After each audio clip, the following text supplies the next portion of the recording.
হরে কৃষ্ণ। সবাইকে অনেক ধন্যবাদ জানাই। আমরা আমলকি একাদশী ব্রত সম্বন্ধে আলোচনা করব। যুধিষ্ঠির মহারাজ পরম পুরুষোত্তম ভগবান কৃষ্ণকে জিজ্ঞাসা করলেন, হে কৃষ্ণ, মহাফলদাতা বিজয়া একাদশীর কথা শ্রবণ করলাম। এখন ফাল্গুন মাসের শুক্লপক্ষের একাদশী যে নামে বিখ্যাত তা দয়া করে আপনি বর্ণনা করুন। তার উত্তরে পরম পুরুষোত্তম ভগবান শ্রীকৃষ্ণ বললেন, হে মহাভাগ যুধিষ্ঠির, মান্ধাতার প্রশ্নের উত্তরে মহাত্মা বৈশিষ্ট্য এই একাদশী মহিমা কীর্তন করেছিলেন। আপনার কাছে এখন আমি তা বর্ণনা করছি। এই একাদশী আমলকি নামে বিখ্যাত। বিষ্ণুলোক প্রদানকারী রূপে এই একাদশী বিশেষভাবে মহিমান্বিত।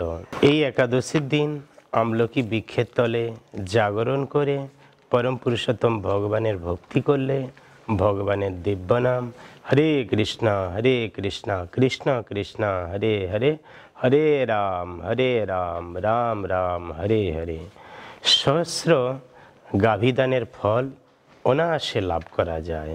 হে পাণ্ডুনন্দন, পূর্বে ব্রহ্মার রাত্রিতে দৈনন্দিন প্রলয় উপস্থিত হলে স্থাবর জঙ্গম সহ দেবতা, অসুর, রাক্ষস সব কিছুরই বিনাশ প্রাপ্ত হয়।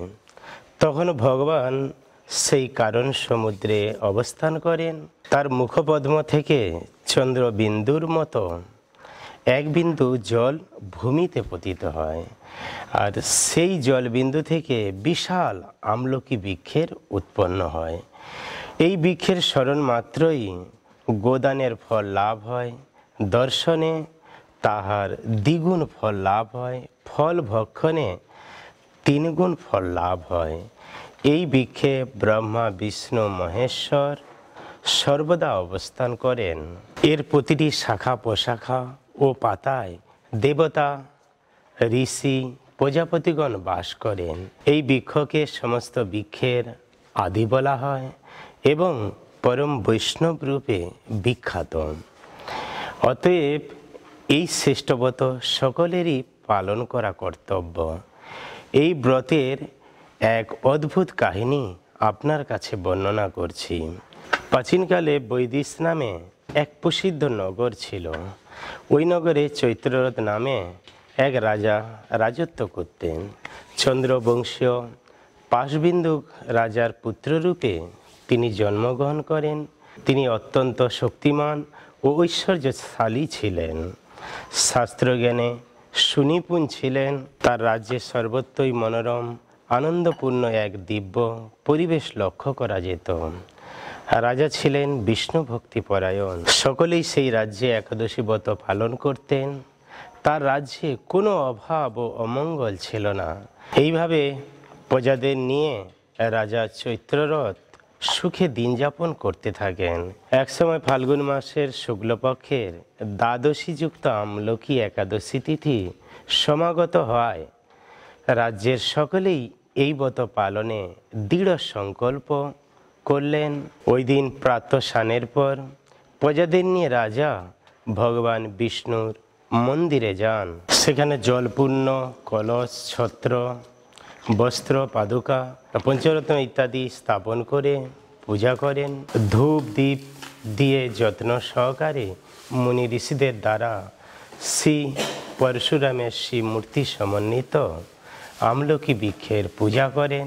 হে পরশুরাম, হে রেণুকা সুখবর্ধক, হে ধাত্রী, হে পাপ বিনাশিনী, হে আমলকি, তোমাকে প্রণাম। আমার জল অর্ঘ্য গ্রহণ করুন। এইভাবে দিনে বিধিবৎ পূজা, স্তব, স্তুতি, নিত্যগীত করে রাজা ভক্তি ভরে সেই বিষ্ণু মন্দিরে রাত্রি যাপন করতে লাগলেন। একসময় দৈবযোগে একটি বেদ সেখানে উপস্থিত হলো। পূজার সামগ্রী সহ বহু ব্যক্তিকে রাত্রি জাগরণ করতে দেখে তার কৌতূহল হলো। সে ভাবল, এসব কি ব্যাপার। বিষ্ণু মন্দিরে প্রবেশ করে সে সেখানে বসে পড়ল। কলসের উপর স্থাপিত বিষ্ণু মূর্তি দর্শন করল। ভগবান বিষ্ণু এবং একাদশী মাহাত্ম্য মনোযোগ সহকারে শ্রবণ করল। সারাদিন ওই ব্যাধ কোনো কিছুই আহার করেনি। এইভাবে ক্ষুধায় কাতর হয়ে সে রাত্রি যাপন করল। পরদিন প্রজাসহ রাজা নগরের দিকে যাত্রা করলেন। সেই ব্যাধও তার গৃহে ফিরে গেল। তারপর এক সময় ব্যাধের মৃত্যু হলো।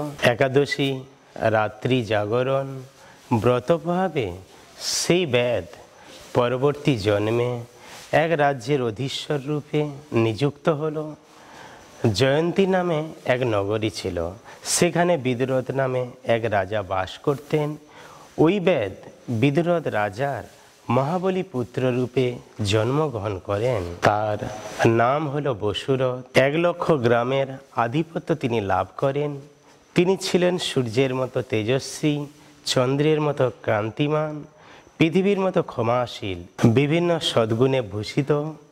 বসুরথ পরম বিষ্ণু ভক্তি পরায়ণ হয়ে ভগবানের দিব্য নাম হরে কৃষ্ণ কৃষ্ণ কৃষ্ণ হরে হরে, হরে রাম রাম রাম হরে হরে পরমেশ্বর ভগবানের ভক্তি করেন।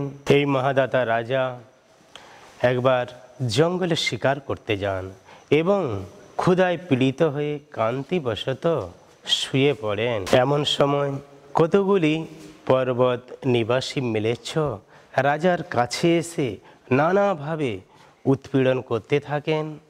রাজাকে তাদের শত্রু মনে করে তারা তাকে হত্যা করার চেষ্টা করেন। পূর্বে এই রাজা আমাদের প্রিয় পিতা মাতা পুত্র পৌত্র সবাইকে মেরে ফেলেছে, আমাদের গৃহ ছাড়া করেছে, এরকম বলতে বলতে মিলেচ্ছরা রাজাকে হত্যা করতে উদ্যত হলেন।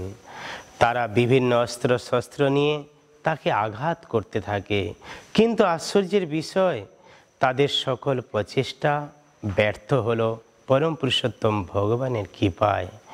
রাজার কোনো ক্ষতি সাধন তারা করতে পারেনি। রাজার শরীর থেকে নানা অলঙ্কারে বিভূষিত এক পরমা সুন্দরী স্ত্রী মূর্তি আবির্ভূত হন। মহাশক্তিধারিণী এই নারী অল্প সময়ের মধ্যে সকল পাপী ম্লেচ্ছকে নিধন করেন। রাজার নিদ্রাভঙ্গ হলো। এই ভয়ানক হত্যাকাণ্ড দেখে রাজা অত্যন্ত বিস্মিত হলেন। তিনি বললেন, আহা, আমার শত্রুদের কে হত্যা করে আমার প্রাণ রক্ষা করল? এমন কৃপালু কে আছে? আমি তার প্রতি আমার কৃতজ্ঞতা প্রকাশ করি। এমন সময় দৈববাণী হলো, ভগবান কেশব ব্যতীত শরণাগতকে আর কে রক্ষা করার আছে? ভগবান শ্রীকৃষ্ণ ভক্তদের পালক, তিনি সবাইকে রক্ষা করেন। বিশেষ করে ভক্তদের তিনি বিশেষ কৃপা প্রদান করেন। দৈববাণী শুনে তিনি ভক্তিযুক্ত চিত্তে গিয়ে ফিরে গেলেন। তারপর প্রজাসহ মহাসুখে ভগবানের ভক্তি করেন এবং নিষ্কণ্টক রাজ্য লাভ করেন।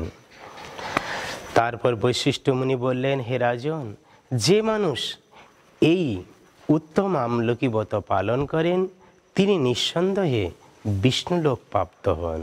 অতএব প্রত্যেকের উচিত এই একাদশী ব্রত পালন করা আর পরম পুরুষোত্তম ভগবানের দিব্য নাম হরে কৃষ্ণ কৃষ্ণ কৃষ্ণ হরে হরে, হরে রাম রাম রাম হরে হরে মহামন্ত্র জপ করা। তাহলে আমাদের দুর্লভ মানব জীবন ধন্য হবে। জীবনের শেষে আমরা পরম পুরুষোত্তম ভগবানের ধাম লাভ করতে পারব। হরে কৃষ্ণ। অনেক অনেক ধন্যবাদ।